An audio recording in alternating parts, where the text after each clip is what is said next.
something to your finger?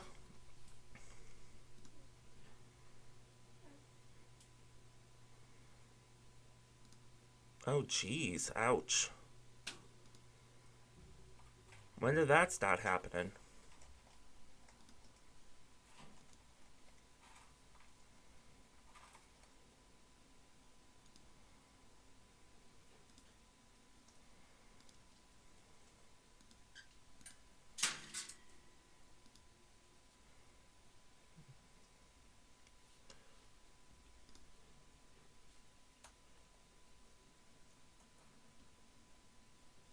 I had two other people in here earlier in the stream with me, and they took off. I don't know what happened. Oh, really? Oh, jeez. Jeez.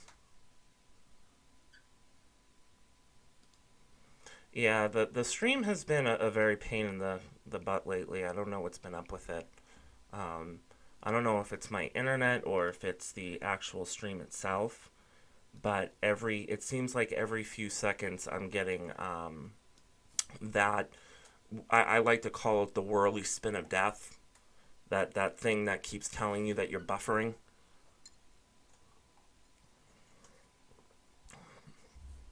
Listen, this is Cindy, right? I think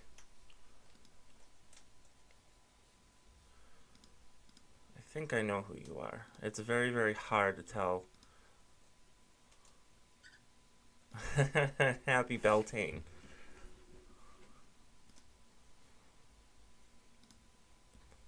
There's my girly.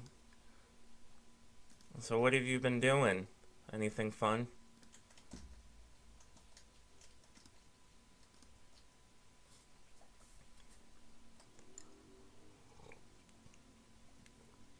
Oh, how's work been going? Especially with your finger the way that it is. Have you been able to do any group? No way.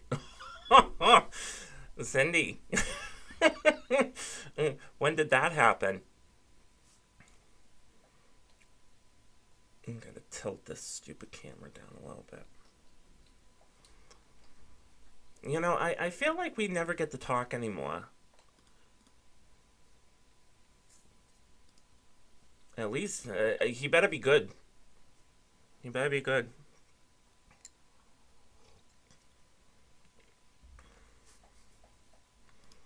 Yeah, yeah, I hear that. This is, the stream thing that I've been doing has been consuming a lot of my time.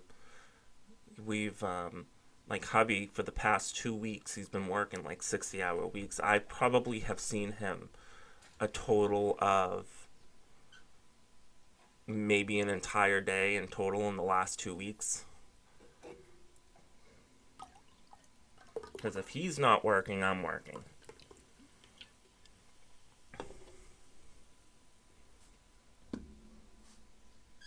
Oh, nice. Does he? How'd you guys meet?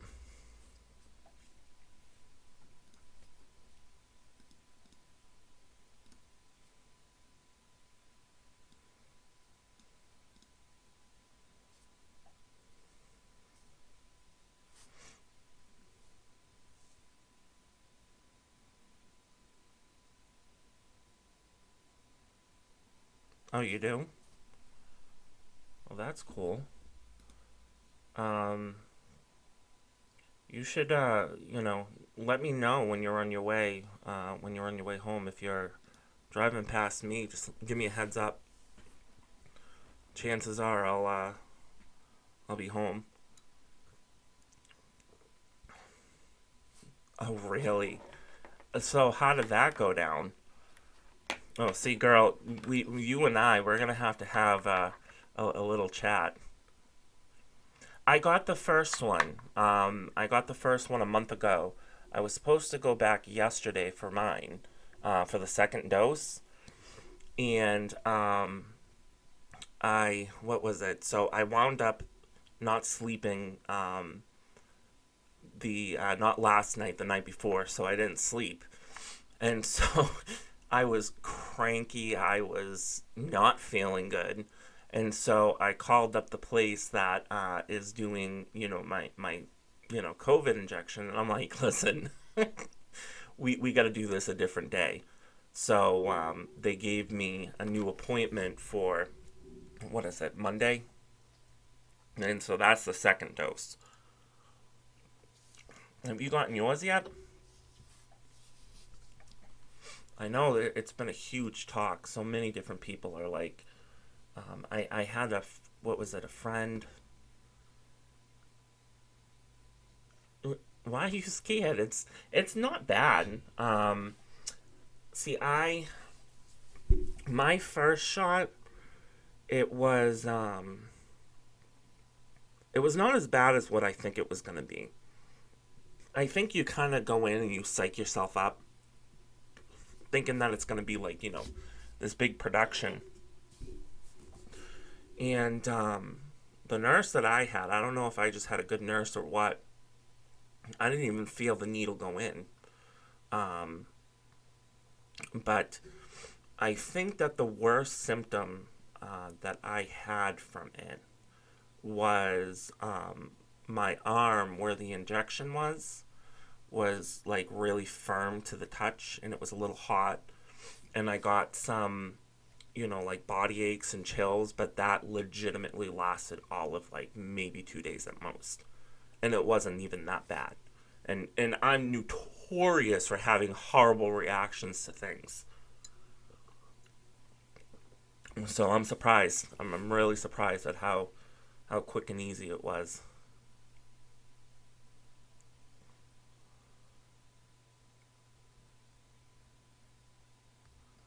Yeah, you're definitely not the only one in that boat. Like I struggled with wanting to get the vaccine. Um, but I gotta tell you, it's worth it. It definitely is. It's once you get it, and even though I only got the first dose, once you get it, you feel like there's kind of like a small weight lifted off of your shoulder. Because for me, as you know, I haven't been able to leave the house. That's partially why I started this streaming thing, was because I just got sick of looking at the same four walls. So instead, I'm now looking at the same camera. But it's there is like a sense of kind of like relief when you get it. It's almost like getting the flu shot, if you've ever had one of those done. But I can leave the house now. Oh, geez. Yeah, they were supposed to do that surgery on me, but they canceled it. It was the weight loss one. I don't know if I told you about that or not. But yeah, yeah,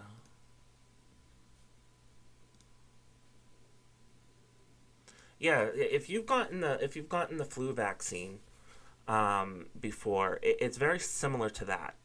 Um, I think because of how COVID is and how many poor souls have lost their lives due to it. I think people have this like much higher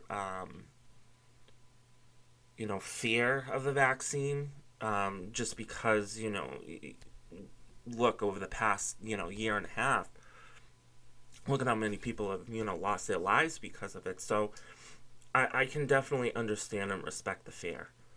Definitely understand that, but it's very similar to getting a flu shot.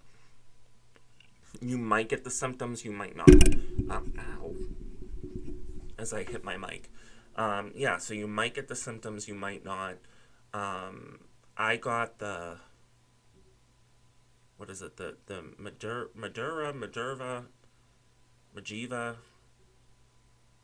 I don't know, begins with an M. I got that one, and it wasn't bad. It really wasn't bad. Um, you if you're gonna do it, you need to set an appointment like ASAP. It took me, I think, 3 weeks to get my first appointment. and I had to go all the way to Gillette Stadium. You know, like I didn't even get it at my doctor's office. I went all the way to Gillette Stadium for it.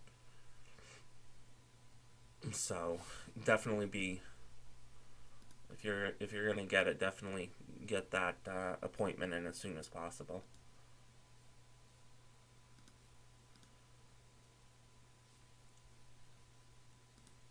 It's looking like it's just gonna be me and you in the chat today. Normally I have more people. I went to Gillette Stadium. That was in where is Gillette Stadium? Um, is it Runtham? Runtham. Now you got me curious. You know, and I was just there like maybe a month ago, and for whatever reason in my head I can't.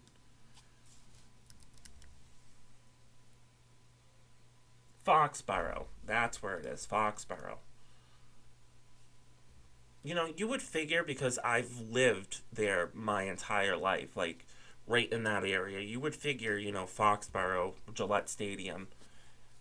But, you know, I remembered Rentham because they have the Rentham outlets. Football. Football. It's where the Patriots play.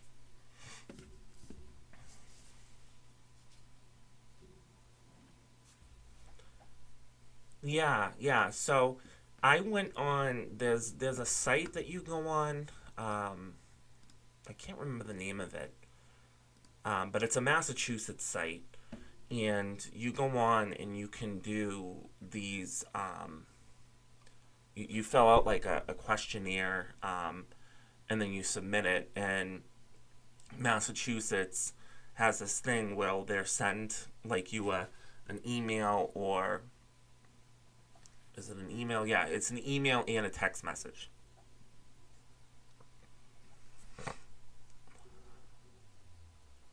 Oh, really? See, my doctor doesn't even have it yet, and I didn't know when he was going to be getting any, and so I was like, you know what, forget this. Like, I'm not I'm not waiting 10 years just to get a stupid shot. So I wound up going on the site just to see if I could get in earlier. And then, sure enough, no lie, this is my luck. Okay, so I get the first shot at Gillette Stadium.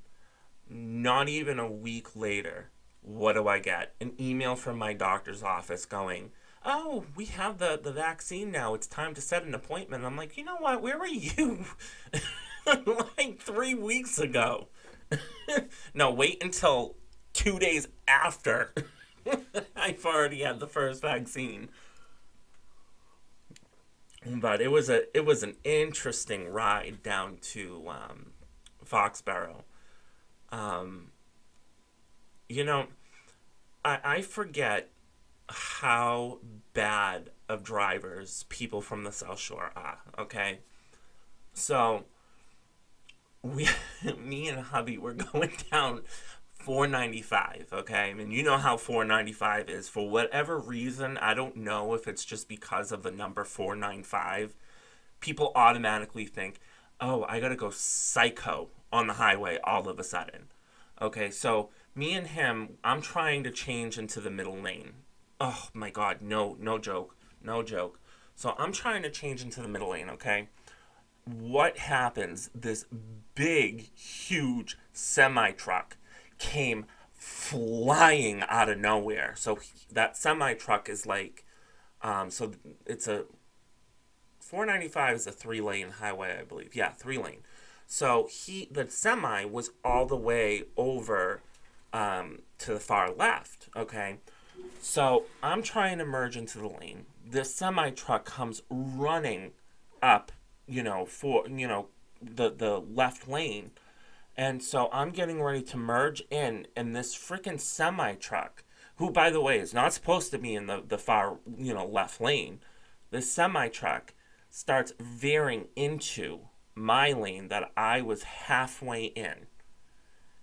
and the scream that erupted from my mouth.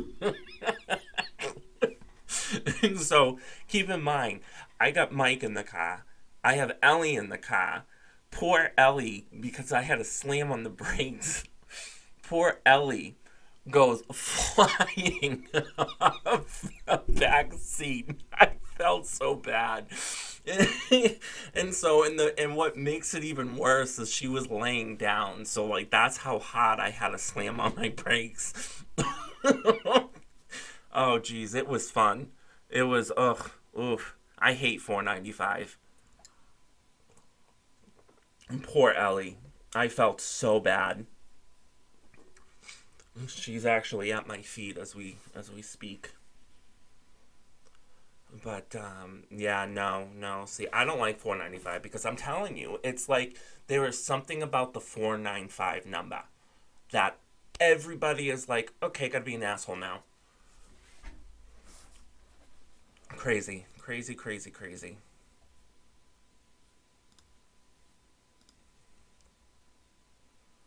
So, wow, seeing as it's just me and you, do you want a sneak peek into the one of the upcoming one of the upcoming episodes for As Darkness Falls? Because I have a trailer that I have been itching to have people see.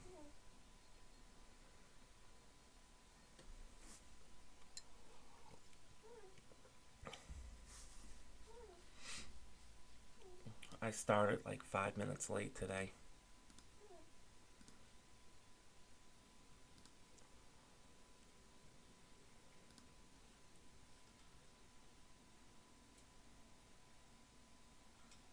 Okay, hang on 1 second.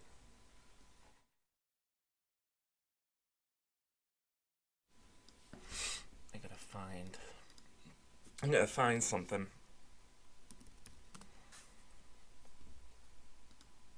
I was I was looking around at my desk. Have you ever had this moment, okay, when you're looking for something and you look at your desk and you think, how do I function in this? That was me probably about 15, 20 minutes ago, trying to figure out where I put, what was it? It was some stupid dongle for my camera.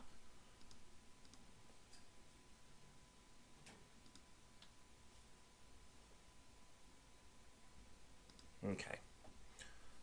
Alright, I am going to let you see that.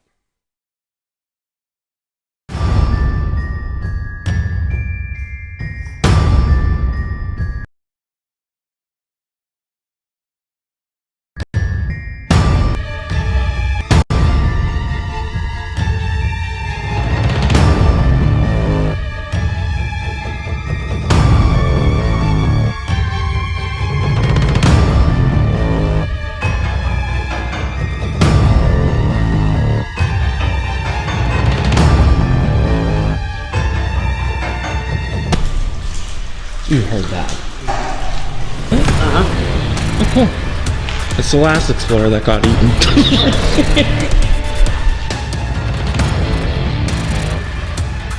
Is there anyone that would like to speak?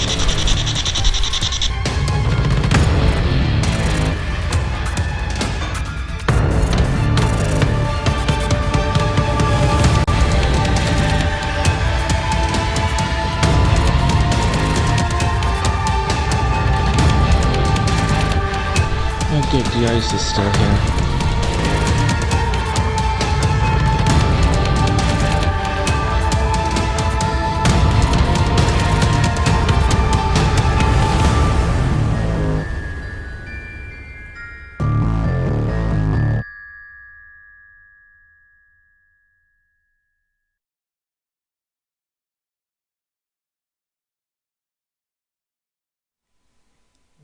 There we go. So yeah, that was one of the episodes of ADFP. Let me tell you, that place, it's an abandoned train tunnel. The thing is huge, okay? It's in Clinton. And if you ever get a chance to go down there and see this place, you should. Because there is a absolutely ginormous dam that's literally right across the way from it. It's one of those dams that's like it's huge. Okay, that's all. That's the only way I can describe it. And it's one of those places that if you're afraid of heights and you look at it and you just feel your heart palpitating because it's that terrifying looking. Yeah, that's this dam. Thing is huge.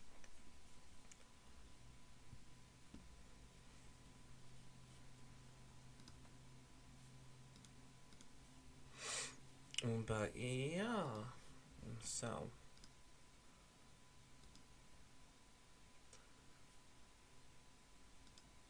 oh yeah, yep, yep. We've done there. There is another place that we did. What was it? Rutland Prison Camp. That one was that was crazy. That was crazy. Let me tell you. It's almost like that place didn't want us to record there because anything that could go wrong did go wrong. We either had like there was this one time where we were inside um this, it's supposed to be like a what is it called? Like a storage area that's underground, root cellar or something.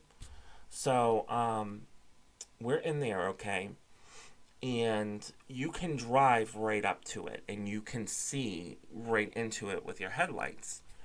So me and hubby, we had parked a little ways on the side, and we're in there. Okay, we have our cameras on our tripods and lights, and you name it. We had it on us, and I have the EMF detector sitting in my hand, and all of a sudden we hear a truck. Like we hear a car coming, and we're like, "Who the hell is coming here at 12 o'clock at night?" So we're just listening, listening, and the truck comes. We see it coming up the road, turns, and then turns its headlights so that the headlights are facing directly into this thing. So me and hubby, we can see the headlights, but we cannot see the truck. The headlights were that, bright to us, especially with the fact that we had just been sitting in darkness.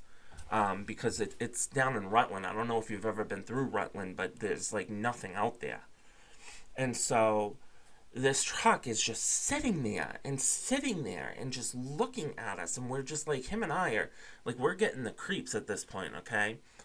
So we, hubby looks at me and he goes, I just want to go. I want to go at this point. And I'm like, well, I'm not going out there with this dude. I'm like, I don't know what he's doing. And so,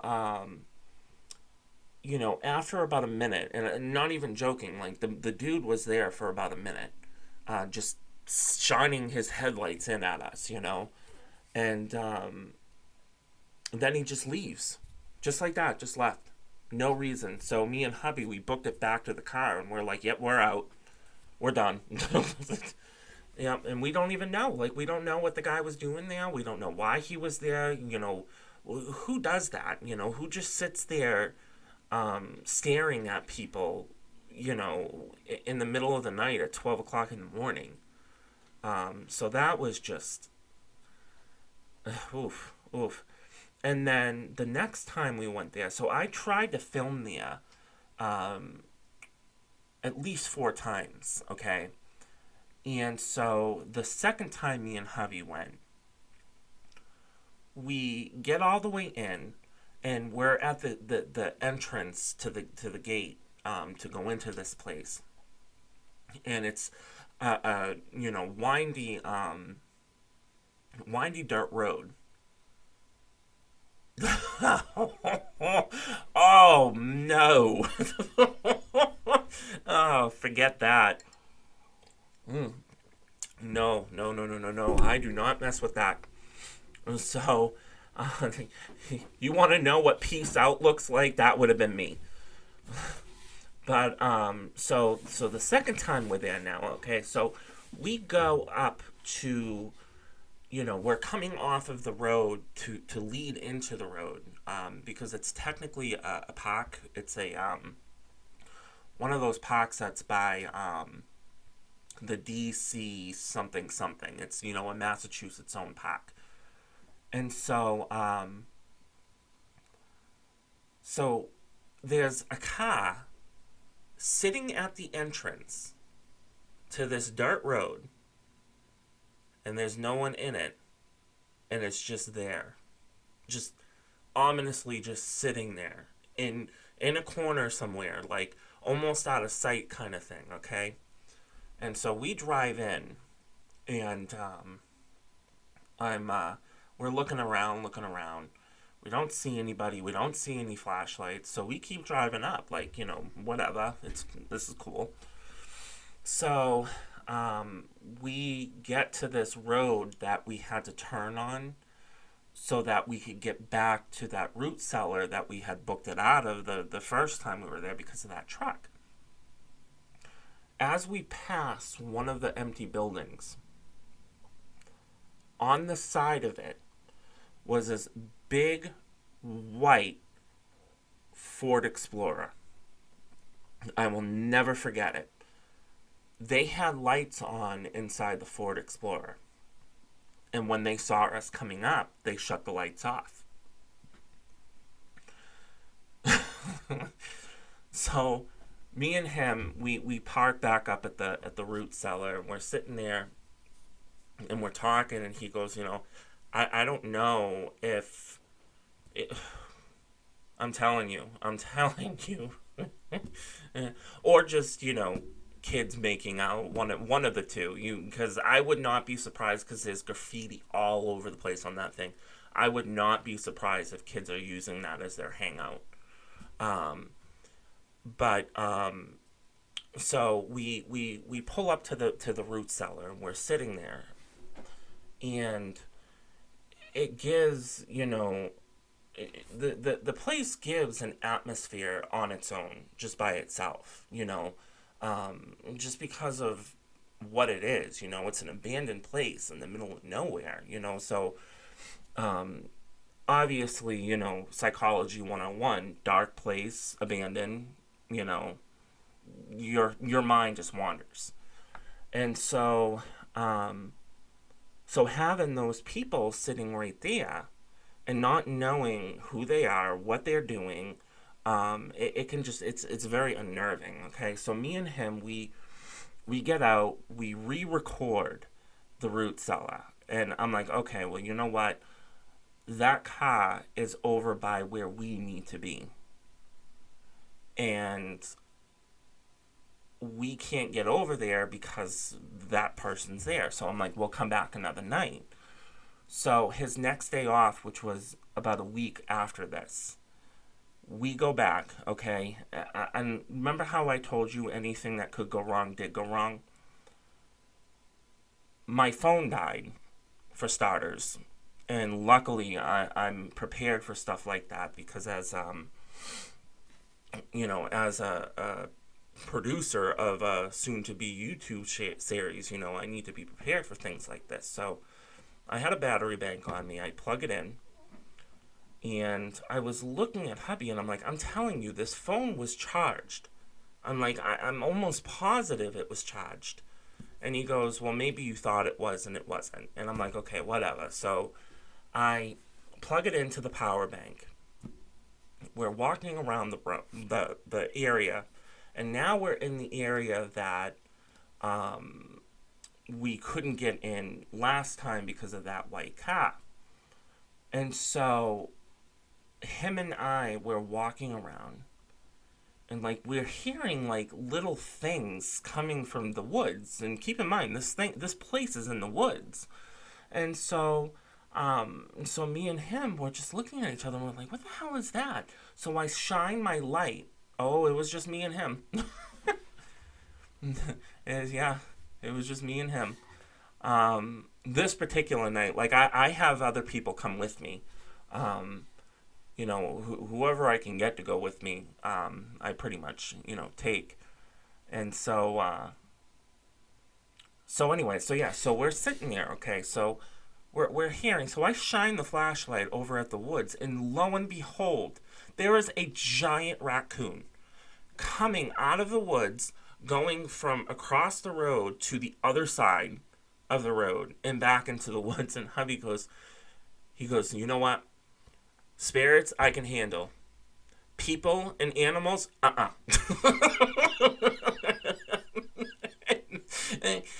and that's when he wanted to go, and I'm like, no, we gotta get this done, or we're gonna have to come back. so so we sticked around for a few more minutes, and we went up to this spot that had so the building isn't there anymore, but it has this tunnel that used to run underneath the building, and the tunnel is still there.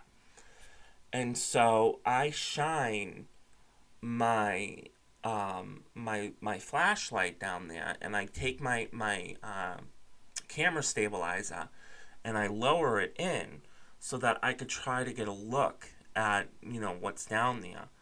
And when I went back and I reviewed the footage, I found what looks like a possible face. Like, it looks like there was like a figure at the very end of the hallway, and I went frame by frame by frame by frame, and the thing disappeared. And so I wanted to get back there because I'm like, well, what the hell? I caught something, So that's the perfect time to get back there. So so we're on. I think this is the third time. So we stuck around for a few minutes, and that's when I got that that video footage of what I think was an apparition. And so hubby finally talked me into leaving. And so this is where I'm talking about anything that can go wrong will go wrong. My friend Crystalline decided that she was going to come back. And she was going to come up and she was going to do this with me. Now, Crystalline is a lot more fearless. She is very much like me. Like, I will keep going with no stopping if whoever is with me will let me do that. And so when she gets scared, something's up. And so we're back around that area where we had seen that white Explorer. And so I parked over there so that, if we needed to run, we could run. So we're sitting there and we're recording, and everything is going great. My phone was charged, the lights were all working. Oh, the second time, or the third time, I forgot to say this. The third time that me and hubby went, that I caught the apparition video. So that was, so not only did my phone die, but one of our flashlights died that had just had 2 batteries put in it before we had left the house. And so we tried switching out the batteries. The light was dead. It was just gone, and it was a brand new flashlight. We had only had it for maybe 2 weeks. And so so now this is the fourth time with me and my friend Crystalline, and so we're there, and we're filming. We're minding our own business. Things are going great. The lights are working. The cameras are working. Everything is going the way that it should be. We come around the building, and my friend Crystalline, she stops dead right in front of me. And so what does that do? I plowed right into her, not realizing. And she goes, "Do you hear that?" And I'm like, "Hear what?" And she goes, "That sounds like a car." I'm like, "Here? It's 11:30 at night." And so we're listening, and we start to see headlights now, okay? We ducked into one of the rooms. We shut our phones off. I wish I had kept recording.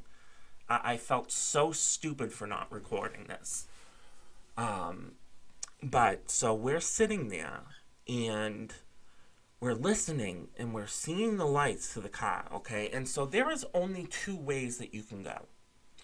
So when you come down that road, you can either turn right, and that's where me and my friend were, or you could turn left, and that'll loop you around in kind of like a circle, and it'll bring you back to where me and my friend Crystalline were.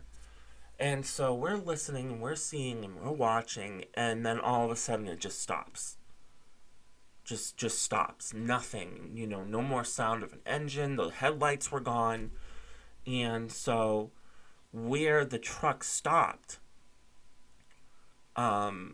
was before that curve, before that way that you can go, right or left. And so what I think really, did it for me was when we drove by, because me and her, once we realized that the truck had stopped, we're like, okay, well, we're getting out of here because this person stopped their truck. They shut the lights off. We don't know what they're doing, and we're unarmed. So we, cause stupid me, I have mace. Stupid me left it at home. So I didn't even have my mace on me. So we booked it back to my car. We jump in the car. We locked the doors. We flew out of there. And we're coming up to the point, and keep in mind, where the car was and where the truck stopped was I had a straight line of view. So I know exactly where that person had stopped. And so we're driving around, and there's no way that this truck could have gotten past me with, no way this truck could have left without me knowing. And so we get up to that spot where the truck was, and there is nothing there. No truck, no signs of anybody being there. Nothing. The only truck tire prints were from my car, and that was from when I came in. And so, her and I, we looked at each other and we're like, what is going on? So add this all up. So the first time there was that truck that stopped with its headlights on right in front of me and Mike in the middle of that, creepy root cellar. And then there was the flashlight incident, my phone being dead, the apparition potentially at the end of the hallway. I thought the same thing, but I have looked it up, and there is nothing about that mentioned there. No one has seen anything like it, and so possibly it could definitely be that. I've heard of loops. I've heard of loops happening, and they're a lot more common than people realize. But it's just, it was just bizarre. It was bizarre, just the fact that there were people there at 11, 12 o'clock in the morning. Like 11 o'clock at night, 12 o'clock in the morning. I think one of the times we went there, it was like one or two, and it was just so bizarre. Just so it's like it was one of those places where I'm telling you, it did not want to give up its secrets, and it didn't want us recording. So, but hang on 1 minute. I'm gonna be right back. I gotta go grab myself a drink.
Okay. Sorry. So, I need to grab myself another Pepsi. Free advertising. And they should give me money.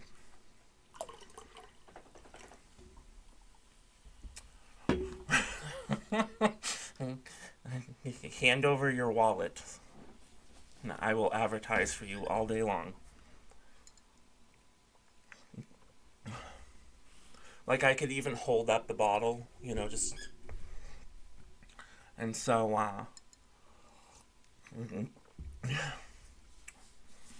yeah, possible advertisement right there. Wink, wink. So, where was I?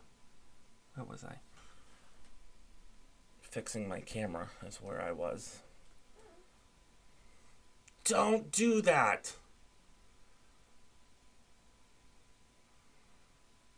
My camera does not like me today. Now it's like, that little thing reminds me of like those spy movies where that thing scans their face to let them in. Like, analyzing.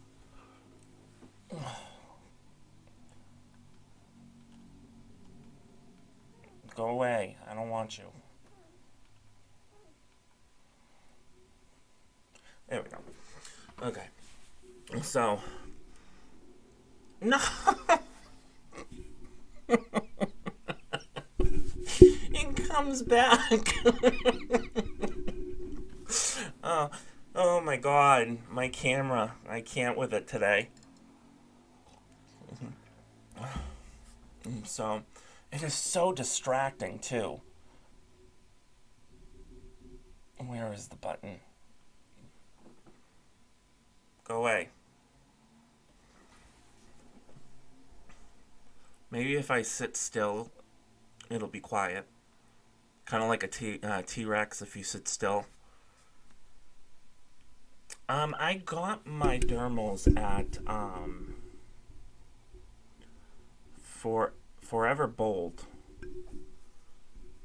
Yeah, Forever Bold. And these guys, and they healed so well. I can't. I believe they're in Fitchburg. I want to say they're in Fitchburg.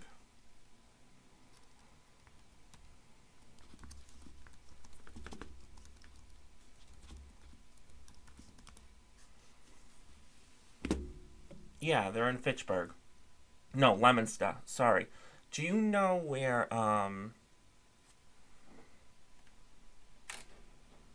Do you know where that place is that did they? I thought they were gonna. I really did. He didn't look like he was doing too good.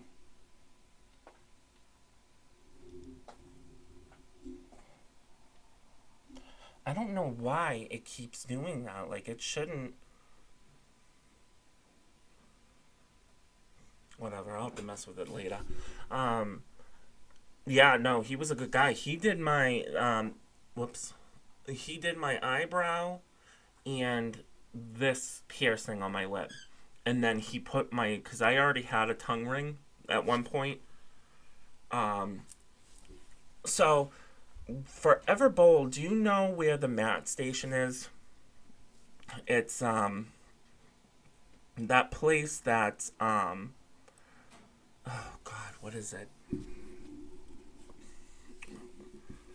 So, you know where Route 2 Hyundai is? And then I think down the street from Route 2 Hyundai is that Matte Station on the left-hand side, right-hand side. There's a set of lights. I'm trying to remember what's there that I can. Okay, so if you're looking directly at Route 2 Hyundai, okay, so you're following as if you're going to Dollar Tree in Fitchburg. So there's Route 2 Hyundai, and then if you go a little ways down, you're gonna see this set of lights, and you'll see this strip mall that has a oh God, what is it? It has, I think, a barber shop in it. It has some sort of like staffing agency. It's in there. Um, I want to say it's just before Salvation Army, or it might even be after it. Um, Route 2 Hyundai, Adams, Tools and Nails. Happy Jacks. Do you know where Happy Jacks is?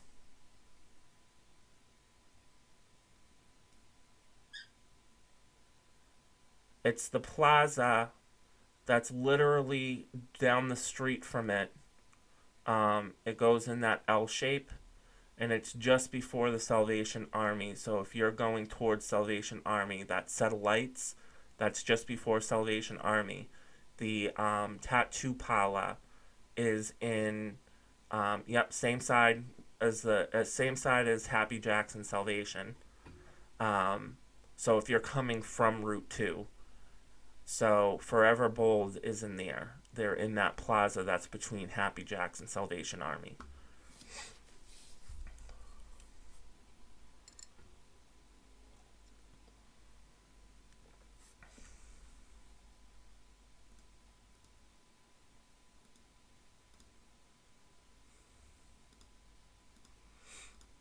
Ooh.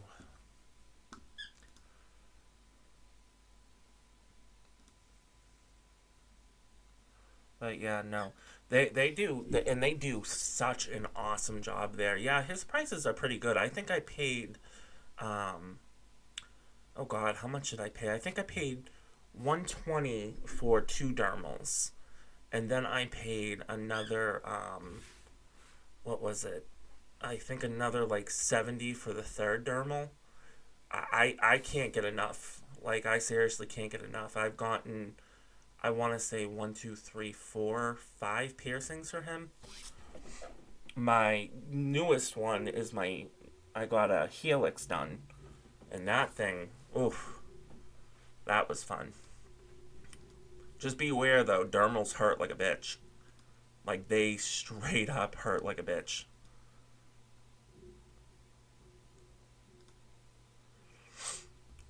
Mm.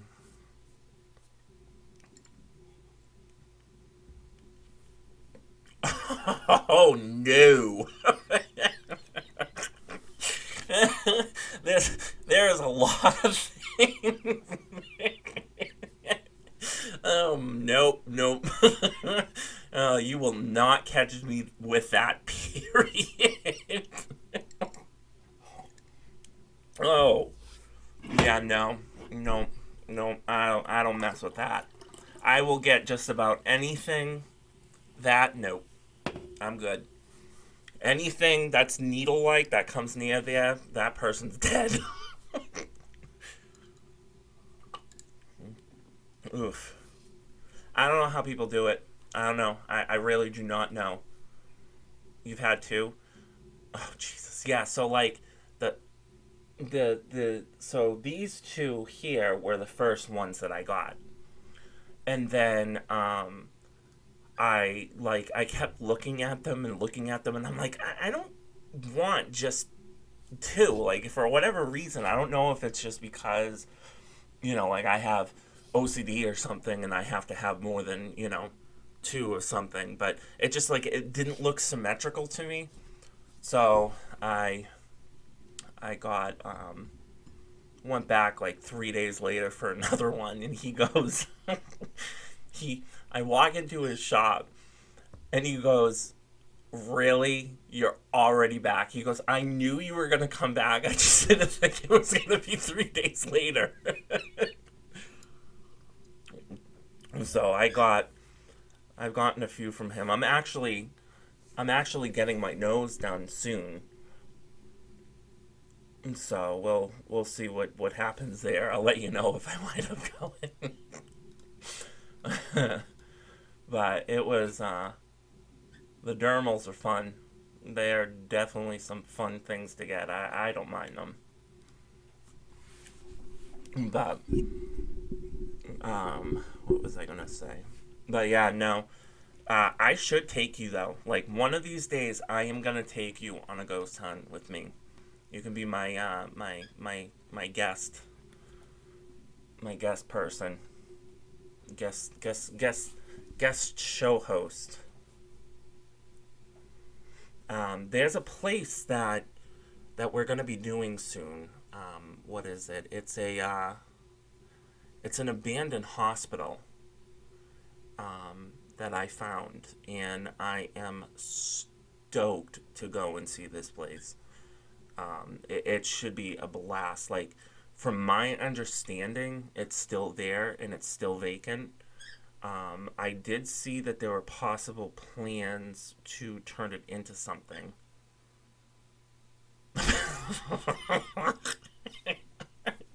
You can wear them. Oh, but like I'm not even joking. Like this place is cool. I've seen pictures of it, and like they still have a morgue and everything inside it. Um, and like I'm like, oh, I can't wait. I cannot wait to get there. And if they do have the morgue, I am laying on that table. Like I'm not even joking. I am gonna lay on that table. But you also gotta remember, I'm absolutely psychotic.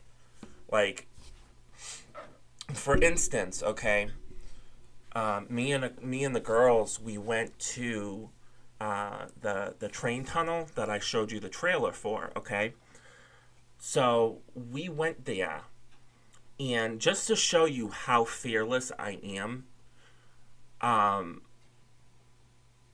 Tanya had seen something, coming up. It was all the way at the end of the train tunnel. Tanya had seen something, and then we hear, a strange noise. So Tanya goes, stop, stop, stop, stop. So I stopped, and Tanya's probably like a foot, maybe like 3 to 4 feet back behind me. And I shine my light down there. And I go, we're armed. And all of a sudden, like 10 seconds later, somebody threw a rock. And so I'm still looking. And when that happened, Tanya was like, nope, peace out. She fucking flew out of there, okay? Me being as fearless as I am, I wanted to keep going. I was like, no, if there's a person in here that's trying to mess with us, like, bitch, please bring it on. I'm good. You're not gonna interrupt me in my my show. Oh my god. But that's how I am. I'm fearless. Like I don't care. I really don't care. You want to throw a rock? Here's some mace. But no, Tanya out. Pieced out. She was like, I'm good. and and so when we all got back to the car, because when we started running, because Tanya booked it first. Are you with her?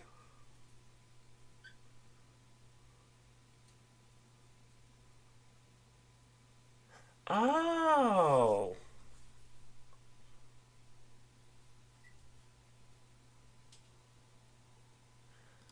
Oh yeah, yeah, yeah, yeah. Okay. So my mind is shutting down today. So yeah, so she pieced out. This girl pieced the fuck out.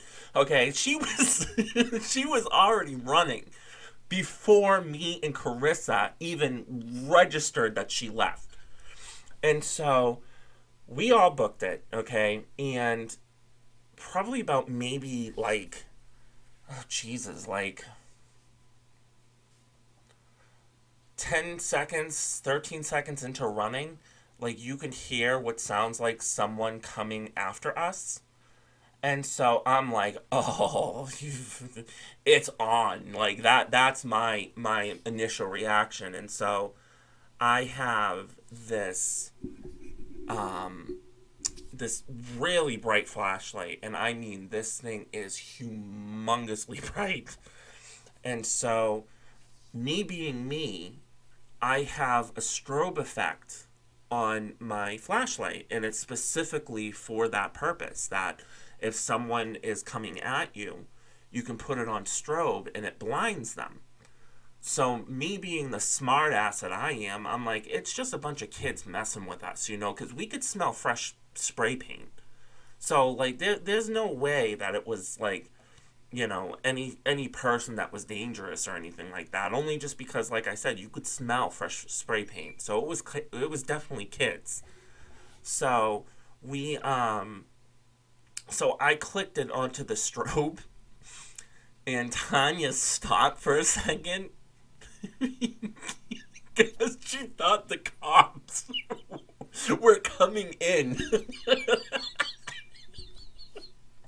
Oh my god, it was good. It was a good time. She goes, what is that? Oh, we have a good time. We have a really good time, and like the way that this show is, so and to get a little more on the serious side with this show. So I've gotten sick of the paranormal shows that are on TV today, and what actually set all of this off and what sparked me to do spirit talk and everything like that is I saw this show that had a couple of pagans in it, had I think like a medium or two in it, and it was, to me it was offensive, because it's like, no wonder why us as pagans, why we are why we're looked down on as much. Yeah, oh yeah, I've seen that one too. That one is just mm-mm. And so I've gotten sick of that. I have gotten sick and tired of seeing these shows depicting, people who are, people who are legit and trying to help other people. Um, or trying to have things explained, because there are people like that out there that literally they set on a path of paranormal investigation to find out the truth, and a lot of times it's because they had an experience themselves. But this particular show did me in, and I was like, you know what, no, we are done with this. So I was talking to hubby one night, and I'm like, why don't I start a YouTube channel about this? And he looked at me and he goes, yeah, that might not be a bad idea. That sounds, you got the time. And I'm like, yeah, I got nothing but time. I stare at the same four walls day in and day out. And so that's when I was like, you know what, it's time for me to, ugh, I did it again. It's time for me to do something, do something about this. There we go. Don't come back.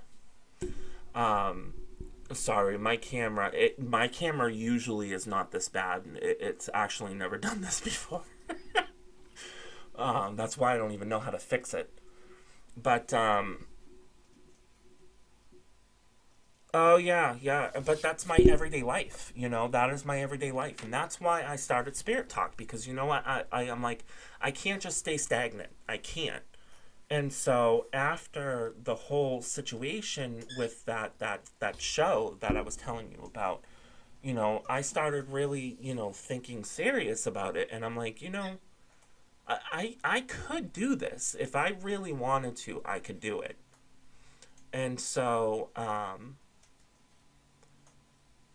the more I thought about it, the more I was like, you know what? I have some of the equipment. What is stopping me from doing this? Why am I hesitating on it? And so, um, finally, one day I said, you know what? We're going to go do it. We're going to get it done. And since that point, I have already gotten two episodes done. We're going to be working on the third within the next like week or so. Um, And so, basically the whole premise and the whole reason that I started this to begin with was because I'm sick and tired of that stigma. That people that are pagan, they get, they get this like bad rap or something like that. And it's because of those shows, Hollywood has not done pagan any sort of, favors. Um, Hollywood and shows and everything like that have done more damage and more harm to pagans than, anything could ever do. And, it's those kinds of shows that, they everybody thinks that us as pagans, like, as soon as like we walk into an area, it's like, oh my god, everything is, haunted, everything is this and everything is that. Yeah, and they really do. And so I got sick of that, and I said no more. So, um, so the whole premise and the whole thing of this entire YouTube series that I'm working on is, you know, just because I'm pagan doesn't necessarily mean that I am a straight up believer. Doesn't necessarily mean that when I go into a place that my initial reaction is to think that it's haunted. Because I know as a pagan, not every single place is haunted. So you have to go into these places as a skeptic and let the place tell you what it is. Don't go in there knowing, have pre-notions of what has gone on. And so, some of the things that, some of the ideas behind ADFP, you should always question. You should. But the whole premise behind ADFP, what actually started Weird Nemo Productions, was this YouTube series. And the whole point and premise behind ADFP is to capture the real side of paranormal investigation. The side that just because I'm pagan doesn't mean that I am automatically going to go into these places and think, yes, this place is haunted. Because in reality, I know that some of it is actually just as simple as psychology. Like when we go into these buildings, when we go into, these places, we don't go into them knowing anything about the paranormal. The only thing that we actually know is maybe some of the history about the building or about the land or whatnot. We don't look up anything paranormal. So when we go in completely unaware of anything. We don't even know if the places are haunted.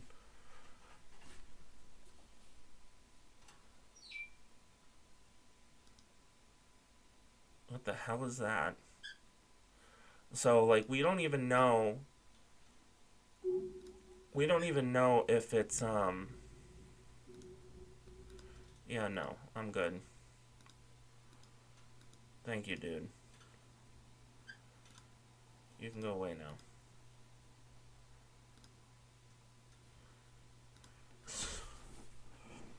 So, where was I before we got blasted by some random person? Um, so,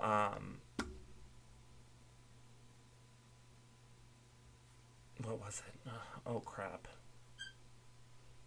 Okay, so getting back. So we go into these places with no understanding at all of any of the paranormal things that have gone on. But there's a reason for that. There is a very, very big reason for that. And the biggest reason, and the thing that I have noticed that a lot of these paranormal shows do, that don't that say that they're there to debunk.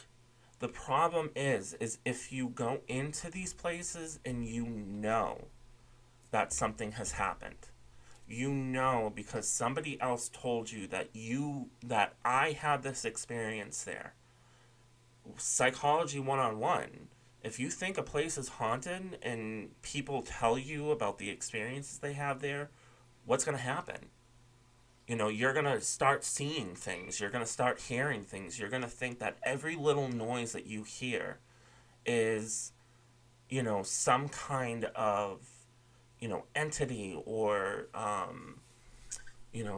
something paranormal. And in reality, it's not. Like, you know, as someone who has studied and looked at psychology, it's a common thing. It happens more time than people understand that just because you think a place is haunted doesn't necessarily mean that it is. And I have an example, like a very, very good example of that. Um, I went into one of my friend's house one time because it does. And especially if you go in at night, like any place, any abandoned place is going to look intimidating. It's going to look intimidating. It's going to look haunted, because abandoned places automatically have that vibe. Like it doesn't matter what kind of abandoned place it is, they all have the same vibe. Um, and that's something that doing the three places that we have already done, and I have looked at two other places, because I needed to get a feel for them and I need to try to get a hold of the owner, but that's a whole nother topic. But these places, they're abandoned, so they have a very strange feel about them right off the bat. And psychology 101, when something looks creepy, it feels creepy, you know and so, a prime example of this is I went into a friend's house one time, and her son, he was having issues with sleeping, and he was afraid to go to his room because he felt like he was hearing things, feeling things, seeing things. And so, me being the kind of person that I am, and this is actually a service that ADFP offers. I will go into a house and I will do an investigation if it's needed. If somebody needs help, I'm going to help them the best that I can. And so I went into, my friend's house, and um, I didn't even go downstairs. Um, because I know about that place, I don't think I'm gonna do the mansion. Only because I know the um, paranormal side of it. Um, so because of that, I don't think that I would do that mansion. Um, only because I know, I've heard about some of the stuff that go on there. So I don't think that that's going to be something that I do. Um, but yeah, anyway, so getting back to the story. So I walk into the house and I'm sitting in the living room, and I can feel, like some sort of energy, like I can feel it because me, I'm very, very sensitive to stuff like that. And so I'm sitting in their living room, and I looked over at my friend, and I then looked at her son, and I said, "Your room is downstairs, right?" And he goes, "Yeah." is the electrical box in your room. Yeah? Move your fucking bed. you're, you're sleeping next to an electrical box. And sure enough, it worked.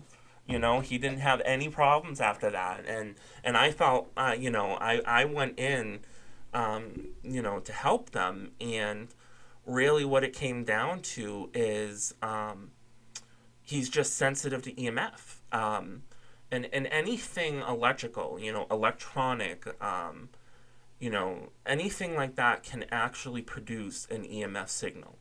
And if you're very, very, very sensitive, if you are someone that is sensitive to EMF, if you are anywhere near like high voltage lines or, um, you know, circuit breakers or anything like that, um, if you are sensitive to that EMF pulse, it could bring on hallucinations. It can make you feel anxious. It can make you feel like someone's watching you.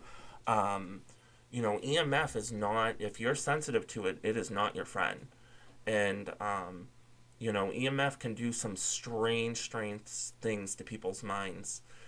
And that was exactly why, my friend, why, her son was having the problem was, she just, he was sleeping next to an electrical box. And, he also just so happens to be someone who I'm a very firm believer that he is gifted. Um, so he's very sensitive to EMF and stuff like that, but he doesn't know how to control it. So it's something that I'm probably going to wind up working with him on in the future. But, it's that's the mindset that you have to have when you go into these places, is that mindset of, okay, how can I disprove X, Y, and Z? And obviously that's a little bit harder when you go in like we do and we don't know anything. Um, but for me, I'm always looking for. It is meditation is definitely a good place to start. We were actually talking about meditation early on in the broadcast, but so when you have spider. I just whacked a spider out of the air.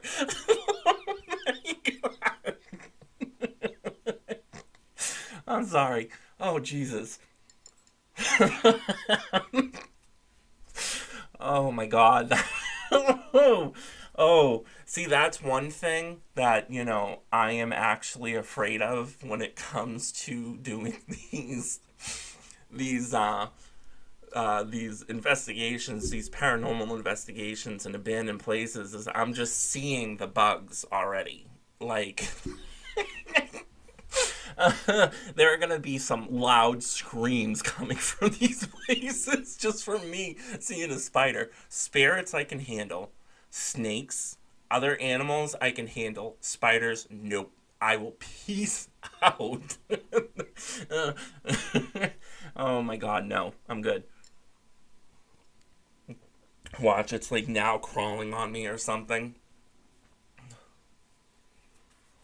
I'm like looking around, like, is another one gonna drop from the ceiling?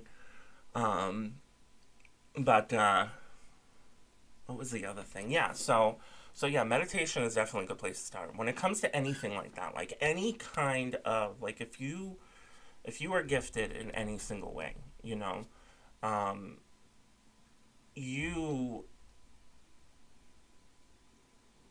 you can use meditation as a tool to help you overcome obstacles, even grow in that gift that you have. Like me, I'm considered a clairvoyant, and I've been that way since I was a kid. And a lot of people, the sad thing is that a lot of people, they,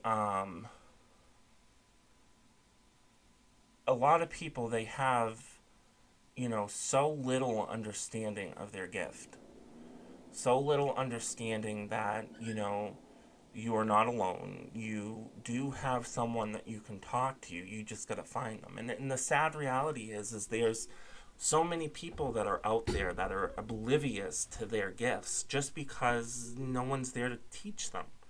Um, and like you said, meditation is a good place to start. Ooh, is that that's at the hospital?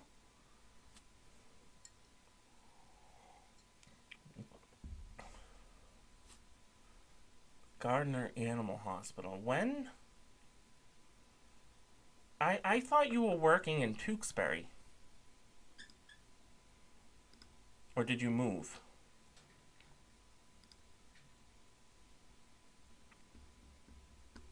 Because the last time I think I talked to you, you were still working in Tewksbury at that what is it, that dog place? Yeah, some sort of dog place. Oh, groomers. You were working at the groomer in Tewksbury.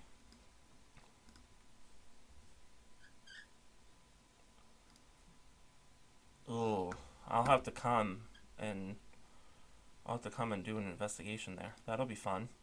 Yeah, if you can get permission, I don't know if you'd be able to, but if you can get permission, so I try to get permission to all the places that I go to. Um, I don't want to do things that um, I don't want to break the law. Is pretty much what I'm saying.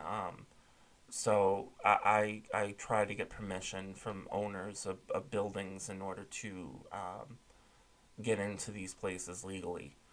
And there's actually a cemetery here in Fitchburg that I wanted to do, and I was like stoked about it because um, it's considered. I think people in town call it.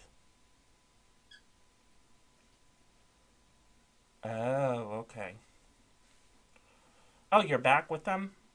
Oh, that's cool. Like I remember that you worked with them at one point, but yeah, so there's this huge cemetery that, well, it's not huge, but it's a very old cemetery, and I think people call it like the ninth gate of hell or something like that. I don't know anything about the paranormal that goes on there. I just know that there is potentially some stuff, and so I was like pumped. I'm like, oh, this is a perfect place. It's right here in Fitchburg. Um, start at home. Like start where I live, and so I found out that the town owns that cemetery. And so I messaged the town and, well, I sent an email to the mayor and I explained, hi, I'm so and so. I run and am the owner of ADFP Paranormal Investigation Services, and I am looking to see if I can get into you know, X, Y, and Z cemeteries so that I can do some investigations. And I went to it is historical. That much I do know. And so I went into I went as far as to tell him like this would be a very good place for me to kick off my series because Fitchburg is my home. Well, not my hometown, but Fitchburg is my town. It's where I live, and what better way to Christian to to what is it? Christen to christen my channel than by doing a series here in Fitchburg. And so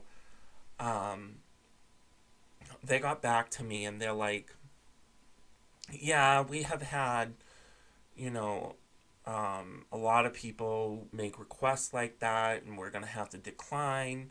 And some of the reasoning I could understand. They're like, what did she say? She said something along the lines of, oh, well, if you got hurt on the property, that could cause problems. Um, the privacy of the dead that's there. And I told her, I was like, I can blur that stuff out. in post editing, I can blur every single name out if need be. And I'm like, I'm very respectful. I respect the dead. I respect cemeteries. And so I'm like, but I also know that there's a lot of paranormal things that supposedly go on here. And I want to try to disprove them because maybe that could stop kids from breaking in to do stupid things like seances. And so, she says to me, she goes, oh, we're going to have to decline. And um, so on and so forth. And so the last reason is what actually stuck with me and why I got mad. She goes, and vandalism. Now try to wrap your head around that, okay, for 2 seconds. And vandalism. The first couple I can understand, privacy, and if I got hurt, I'm on their property. Vandalism. How? Why would I go into this place, get permission from the town to go to this place so they know the day and time that I'm going? Why would I do all of that just to vandalize it? So it's like, really? Like, yes, yes. Listen, let me schedule a day and time for me to go in and vandalize the cemetery. That way that you know when to catch me. Like, really?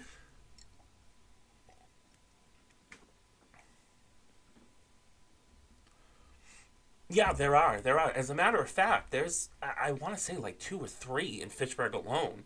I used to work for, I was a residential supervisor for this assisted living place.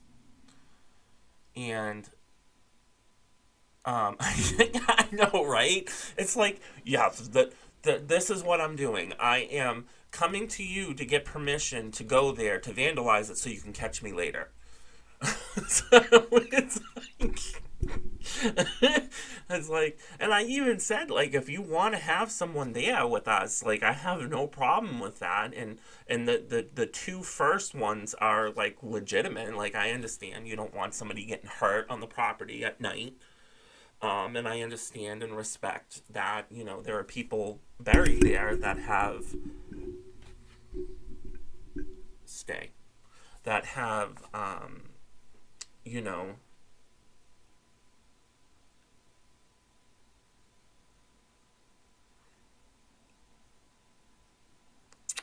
um I'm not even.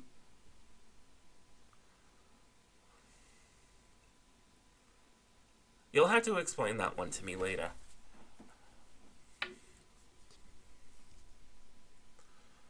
Oh, see, I'm actually looking at insurance for my business specifically. Well, like, is it even consider a business because it's a paranormal, it's a paranormal thing. So I don't know if it's even considered a business.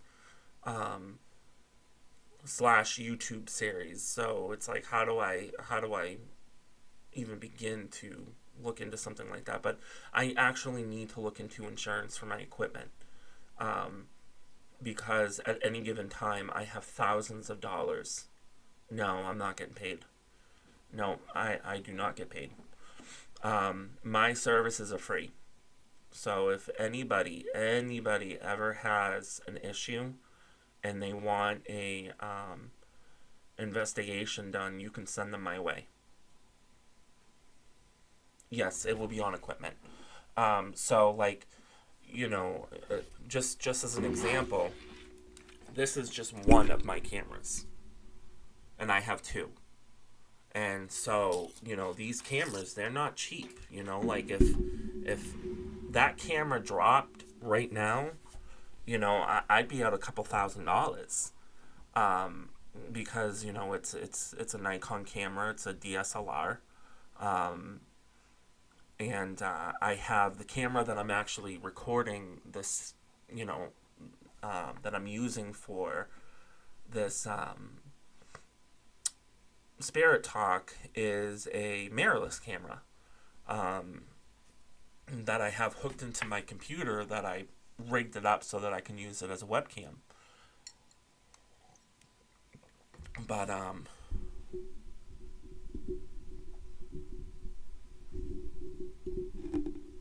there we go. So, but yeah, no, there's there's so many places that I could get to, that I could do, and I have no problem at all going into somebody's house if they have trouble. If they need help, I am all for it. Um, I will never, ever, ever charge for services. Now, I may ask if I can film it, and if I can put it on the YouTube series. But if someone came to me and said, "Hey, I need help," and I say, "Okay, I can help. I have no problem coming in and doing an investigation. Do you mind if I film it and put it on my YouTube series?" And if they told me no, I would honor that regardless and still go in and help. Um, I would obviously still have to record, only because I need to have footage and audio to play back later on, to go through and comb through to see if anything was caught. But if they do not give me permission to put it online, I will not put it online. And how I'm doing it is, in order for me to be able to put it online, the client needs to sign a written waiver saying that they are okay with me putting it on. So the only way that I would put something on is if they give me a written waiver allowing me to do it. But if you know anyone, if there's anyone that ever needs help, um, I am definitely more than capable of going in. I have so much equipment, so much equipment.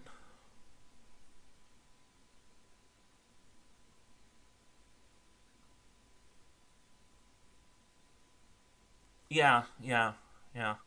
I'll definitely have to look into it, because I know I need to look into insuring my equipment just on its own, because like I just, every time I bring my equipment out, I cringe, um, because it's like the amount of money that I have on my person at any given time, just in two cameras, and that's not even the lenses, that's just the camera bodies. Because, as an example, like this one, I can take off the lens and I can interchange the lenses, okay? So, the lenses just by themselves, like one lens for my Nikon camera can range anywhere between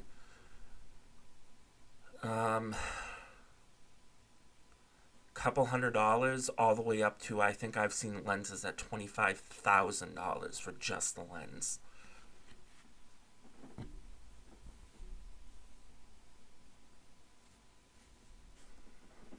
Yeah, yeah, no, I'll definitely look into that. Yeah, none of my lenses cost that much, obviously, but like the lens that I have on my camera right now, that's a 70 by 300, I believe. Yeah, 70 by 300. That lens by itself is about $300. Um, the lens that I have right now on my mirrorless camera, that one was $250. So, camera equipment is not cheap by any means. Like, I did not pick a cheap profession to go into. Um, because, as you know, I started as a photographer. Um, so, all of this stuff that I have been doing, I am using my equipment, most of my equipment, um, that I have obtained from photography. Because a lot of the stuff that you use to do paranormal investigations is photography equipment. You need lights, you need um, You need microphones, you need, anything that you would do to say, photograph or film a wedding is what you would have for paranormal investigation. Now, the only difference in equipment, and I have got asked quite a few times, like, what kind of equipment is involved in going and doing investigations, and really what it comes down to is what are you willing to pay and how far are you willing to go. Now, for me, I have two cameras, I have lenses, I have EMF detector, spirit box. I have an app on my phone that hooks into the LLS system in my phone's camera, so that it can find figures using the camera. It's really cool. One of these days on one of the streams, I'll pull that out and show everybody what it does. But it maps. Like if I were to bring it out and show it on me, it would map out my silhouette. With like a stick figure. And what it does is it supposedly, and I use the word supposedly, can detect ghosts. And when you see a stick figure appear on the screen, that stick figure is supposed to be an apparition, or some sort of ghost or something. Yeah. So they're called SLS cameras. So right now I'm using my phone, but eventually I am going to make my own SLS camera because I've looked them up online and they're ridiculously expensive, and come to find out it's a Windows tablet with a stupid Xbox like camera thing that can track movement. And so I'm gonna make my own. But then there's also like REM pods and stuff like that. But like for me personally, for the equipment that I actually have, are that SLS thing on my phone, my cameras, my lenses, I have two different kinds of microphones. I have a video recording, one of those little video, not video, audio recorders, to capture EVPs. And I just recently obtained a webcam, not a webcam, but a security camera that I can use. What are you doing, Elle? What? You want to say hi? Yeah. Hang on. Someone wants to make an appearance. Come here. My goodness, you're getting heavy. Say hello. Say hello. Yeah. What, are you going to be the mascot? Thank you. Okay, get down. Get down. Get down. Down, down, down, down. Oh my god, that dog is getting heavy. Miss Ellie, she's telling me that she's hungry. But yeah, so, when it comes to supernatural stuff, the sky is the limit when it comes to equipment. And, like, for me personally, like I was saying, is I literally just obtained, not that long ago, a a security camera that I'm going to have as what is called a static camera. So I'm going to be putting it in a room that we aren't in. And that way, that when we're in another room doing something, the static camera can capture anything that we use to, can capture anything that is going on while we're not in that room. And so I'm going to see how that camera works and how well it works. If it works good, then what I'm going to wind up doing is I'm going to wind up buying more so that I can have multiple ones, multiple cameras going at the same time. And that to me would be just awesome. Because as it stands right now, I think I only have I got two main cameras. My cell phone can shoot in 4K, so I use my cell phone on and off. As a matter of fact, that trailer that I showed for one of the upcoming episodes of ADF, some of that was actually shot with my cell phone. And people don't know that because my phone makes some beautiful video. It does such an awesome job. So I have my phone, and then, sometimes hubby comes with me, so sometimes I have his phone too, because his phone can do the same exact thing. And so, basically when it comes to ghost hunting, when it comes to any kind of paranormal research that you do, the more cameras and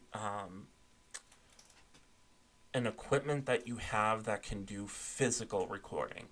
So, not just still pictures, like doing actual video recording and audio recording is key. Like if you were to ever go out and start your own thing, you want to make sure that you have at least two different recording devices. Because the last thing that you want to happen is you be in another room, have something happen while you're in that room, and something is going on in another room that you were just in. And now you missed it because you didn't have, the equipment to set up to, put it in its, place of where you should be. And because obviously you're one person, like with me, I actually might be going into some of these places completely by myself. So I need as many, I guess, eyes as possible. But yeah, that's equipment. that's I'll have to pull it out. One of these days I'll pull out my spirit box and I'll show everybody what the spirit box looks like and what it does. It's annoying. Let me tell you this. It is annoying. It is absolutely freaking annoying. I hate the spirit box with a passion. Out of every piece of equipment that I have, the spirit box I hate. Because it one of these days I'll bring it out. I'm telling you. I will bring out the spirit box and I will show you why I hate this stupid thing. My video recorder, though, no, not my video, my audio recorder. Oh, oof, it makes such beautiful, beautiful recordings. And I haven't caught anything yet on it, which I'm bummed because I'm like, I'm going to these places. I want to do.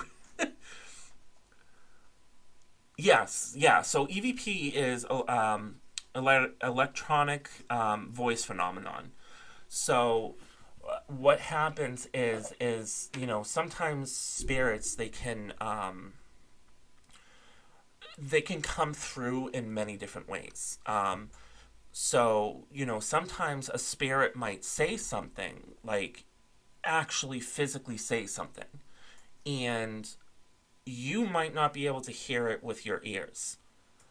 But because if you have the right kind of recorder, whether it be a video camera or a straight up audio recorder, if you have the right kind of equipment, your equipment could pick up on that little whisper that you may not have heard. And that is, that's another thing that's a huge, a huge thing, that when you're going into paranormal stuff and you want to, really take it seriously, you need a good video recorder, whether it be a camera, your phone. A lot of people, their phones nowadays, people don't know what they have in their pocket. Like my phone particularly, it can shoot in 4K. It shoots beautiful 4K video, but it also has the ability to have a microphone attached to it. And if you have the right kind of microphone along with the right kind of camera, you're set. You really are set. You'd be able to pick up on, different things. And like the camera, one of the microphones that I have is called a Sononic, something like that. I can't remember the exact name, but it's a brand name. And I can't rave enough about them, because there was one instance in one of my things. What was it?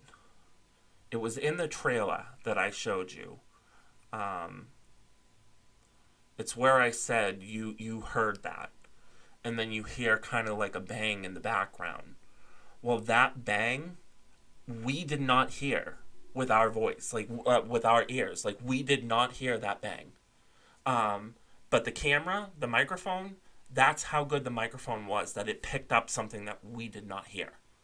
And so, you know, you know what? I think we had a couple more people. Yeah, we had a couple more people join in. So I'm actually gonna play that clip again, so some of these people that joined in can see it. But like, listen to some of the parts where you hear actual talking going on, because in some of those things you will hear the things that my microphone picked up, and I put them specifically in the trailer so that people could see it. So let me play that again for you guys.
Oh, good, the ice is still here.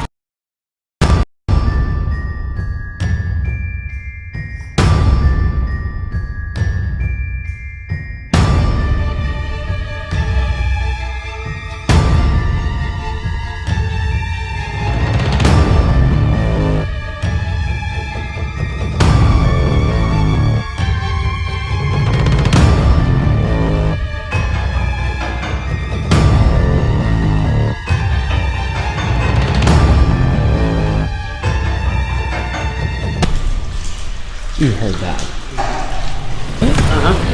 Oh, cool. It's the last explorer that got eaten.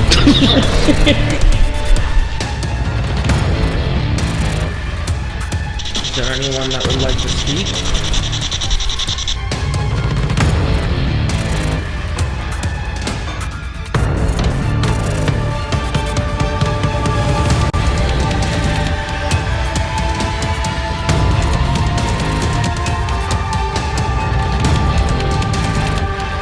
Oh, good, the ice is still here.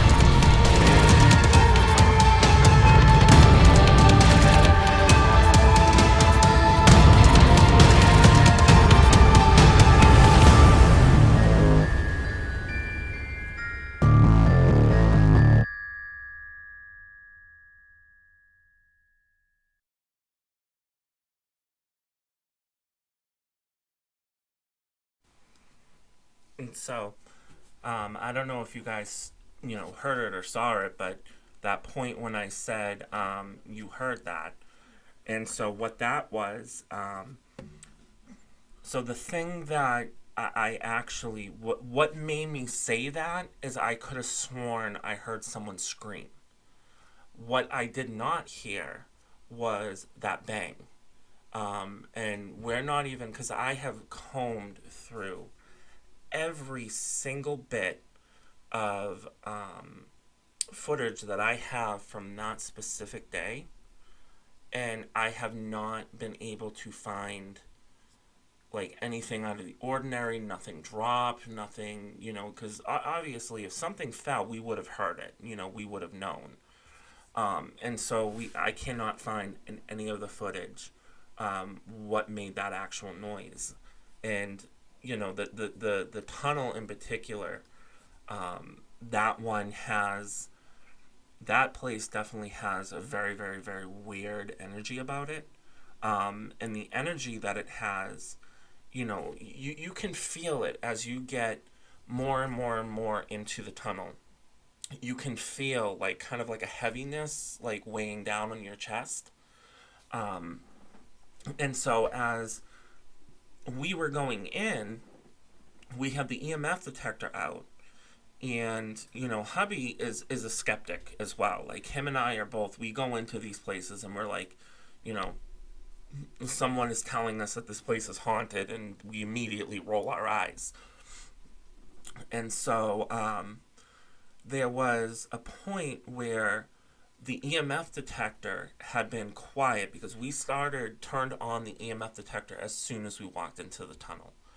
And so from the point that we were at, um, that we, I think we were like halfway through the tunnel, and we stopped because there was, we both of us were getting tired. I think it was like 2 o'clock in the morning. We had been to one other place at that particular point already, and so we're both like we're exhausted. We just want to get this done. And so we wound up staying longer than we originally anticipated because when we got into the tunnel, we got halfway in and the EMF detector went absolutely crazy. Like, it spiked so hard in this one spot that my recorder, like on the EMF detector, didn't even know how to register it. Like, it just kept saying 0000. Like, it zeroed it all out.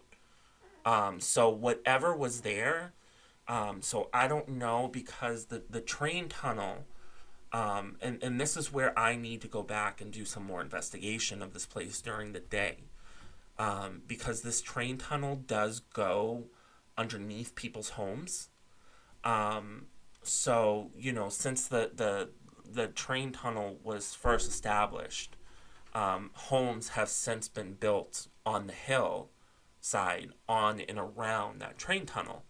So I need to go back to that spot with the EMF detector, see if I can get another reading like that on the EMF detector. And if I can, what I need to do is I need to go above ground, out of the tunnel, and I need to try to get around that area that we think is going on, because it could literally be just as simple as high voltage lines.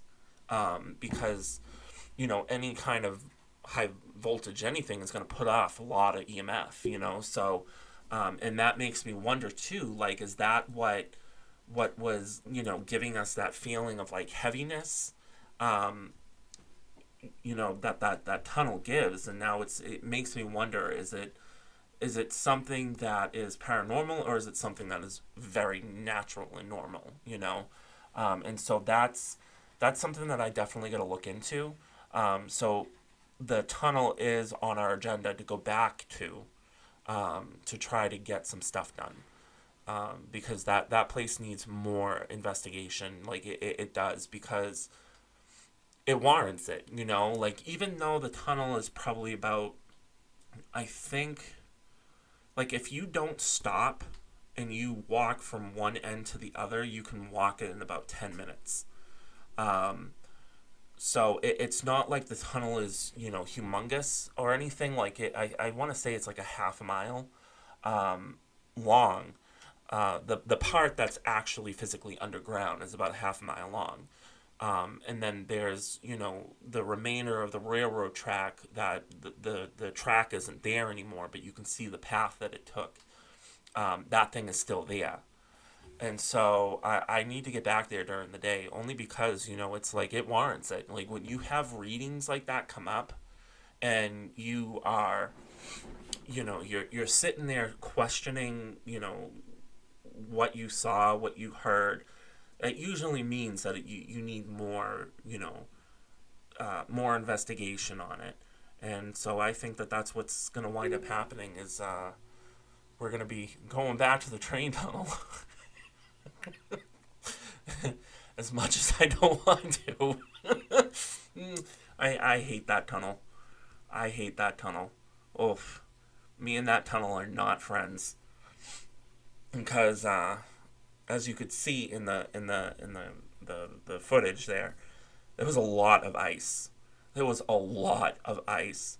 Um, and since then, all that ice has melted. And so the tunnel is basically one ginormous puddle. From like beginning to end, it's just a huge puddle. And so like you can tell like where the tracks had been built up a little bit because I don't know if you've seen like railroad tracks where um, they build them up a little bit higher, like they grade the land so that the track is a little higher. And then you usually have like ditches and stuff on the side of them. So that's what they did to this tunnel in particular.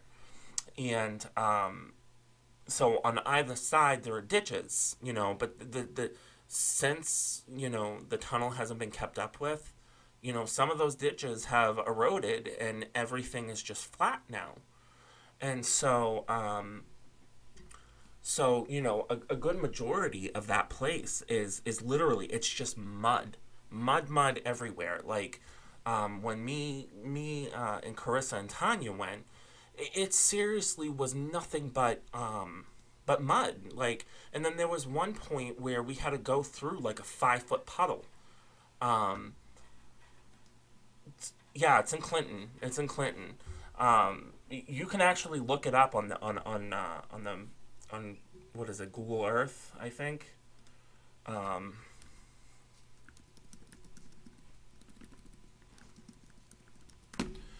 yeah, you can look it up. It's on Atlas Obscura. I'll actually put a link in the.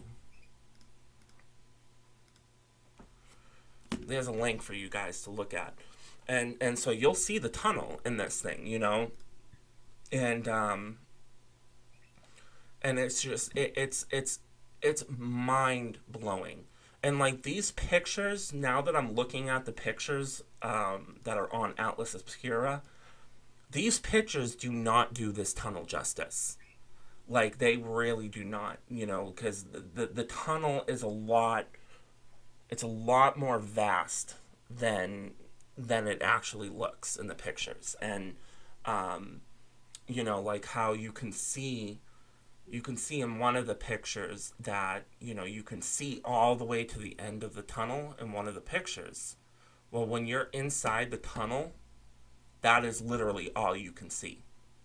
You cannot see anything else. So unless you have a light, and especially at night, unless you have a light, that light coming from the end of the tunnel is not helping you. Um, so all you can see is that little light at the end of the tunnel. And, as cliche as it is, light at the end of the tunnel, it literally is the light at the end of the tunnel. And the light at the end of the tunnel doesn't come until you get at the end of the tunnel.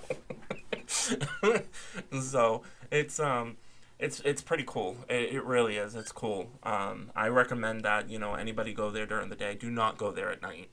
Um, do yourself a favor. It's not worth you going there at night. Even with the creepy things that we heard and we saw, and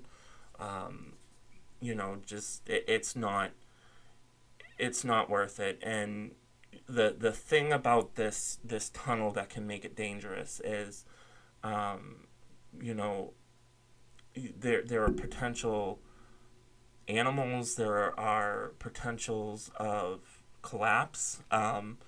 You get a little ways into the tunnel, and it stops being, that nice rounded, cemented brick block, and it turns into literal, the rock that they blew out, and it turns into that. And so once you get in a certain point, there's no more, there's no more. Yeah, exactly. Yep. And so, once you get in, to a certain extent, like there is literally, you don't have that nice pretty, brick and cement thing holding back the earth anymore. No, no, no. You have solid rock. And as anybody knows, stuff erodes over time. And so, the last thing that you want to be is caught off guard in the middle of the night in a, half a mile long tunnel. Um, and so, this place, it's not worth it. Like if you want to go there at dusk, that's fine, but do not be there at night. Um, it really isn't. It's not worth your life. Um, and me now having done it, I can definitely say that it's not worth it. Um, but it still is like, and it's open to the public. You can go there, so it's not like things are going to collapse on you, but it's a warning that I put out there because there is a chance of that just specifically because of how the tunnel is laid out. But if you want to go there during the day, you're more than welcome to park right up next to it. You have to climb up a little hill in order to get to it, you know um, but you can park right about right next to it, and then across the way is that big dam that they allow people to walk on. So, like if you want to go out and you want to have like a fun day, you just want to explore some stuff, I would definitely recommend it. It's definitely a good walk. And, during the day you have other people there, people are coming and going through the tunnel. Um, and it's much safer then, just specifically because there are other people there, you know. Um, but going there at night by yourself, don't do it. Don't do it. Like just prime example. During one of the things that me and the girls did, we had someone chase us. Physically chased us like an actual person. We don't know if it was you know, some kid messing around or what, but it's like that is some scary, because and and the thing that I tell people the most that when it comes to ghost hunting, it is not it's not the paranormal that scares me, it's the normal. It's the, decay of whatever area that we're exploring, the possible decay. It's people, homeless people, um, people doing things in areas that they shouldn't be doing. And you could stumble upon that. And, that's not good. Like if you find yourself in a situation where you're exploring an abandoned building, and now you're in this abandoned building and there's a drug deal going on in, the next room. Um, those are the kinds of things that as a, urban explorer and as a paranormal investigator, like that is the big thing that I tell people is it's not the paranormal. It's the very normal, it's the people, the animals. You could run into like Clinton Tunnel, prime example. Look where it's in. There's nothing but woods around it. Um, and so because of that, it brings in that other element of, oh my God, like there could be a raccoon, there could be. I don't think we have mountain lions down this far. But up north, there's a place that I'm going to be going to that's up. Is it in Vermont? It's either in Vermont or New Hampshire. I can't remember what two, but it's one of the two. So there's a place up there that I'm actually going to be going to, and it is legitimately in the middle of nowhere. In the middle of nowhere, in the middle of the woods. And so, um, that you don't take that lightly, because the paranormal, as creepy as it can be, it's not the paranormal that's gonna hurt you. It it's it's gonna be that animal that came out of nowhere and now is attacking you because you're in its home. It's that homeless person that saw you with a camera and saw a payday. It's you gotta be cautious. You gotta be careful. You gotta make sure that you're checking your surroundings. Like me, when I go to these places, I go to them during the day first. I want to know where I'm going. I want to know where I'm going, what the location looks like. Are there hallways? Are there, is it a straight shot? Are there any obstacles that are going to have to be, moved around? Um, and I go to the day just, so I can get that perspective, because during the day, one, it's safer, and two, you can see. Um, and so, because of that, I think that's, that it's the safest route, that you can be. And that's why I get permission. Um, I don't go to places that, well, I shouldn't say that I don't, because, the Clinton Tunnel. But I try not to go, as far as buildings go, okay, I'll put it that way. As far as buildings go, the buildings that I will be going to are not buildings that I snuck into. They are buildings that I have actually obtained permission to go into.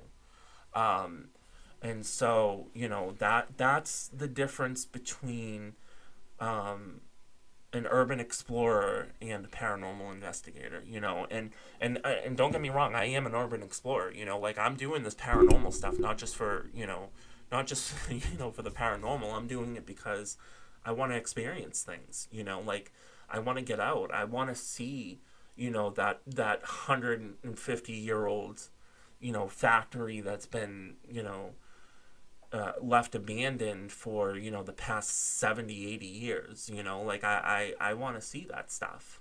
And as a photographer, that type of thing speaks to me. But then on the flip side with the paranormal stuff, it's like, well, I combine both. I combined my love of architectural photography, and landscape photography, and I combined it with another love of mine, which is the paranormal. Um, but it's like, if you're going to be going to these places, you need to make sure that, one, you are obtaining permission, um, and two, that you are doing everything safely as can be. Because the last thing you need to do is to um, mess up and you're alone. Always go with another person. Do not go alone. Um, you know, you could be in an area that you don't have cell service, and what are you going to do then? Like if you fall through a floor, or you trip over something and you sprain your ankle or you break your leg, like you're screwed if you don't have a cell phone connection. Yeah, exactly. But I am actually going to call it for tonight. I didn't realize that we really got into a good discussion, and we've been talking for 2 hours.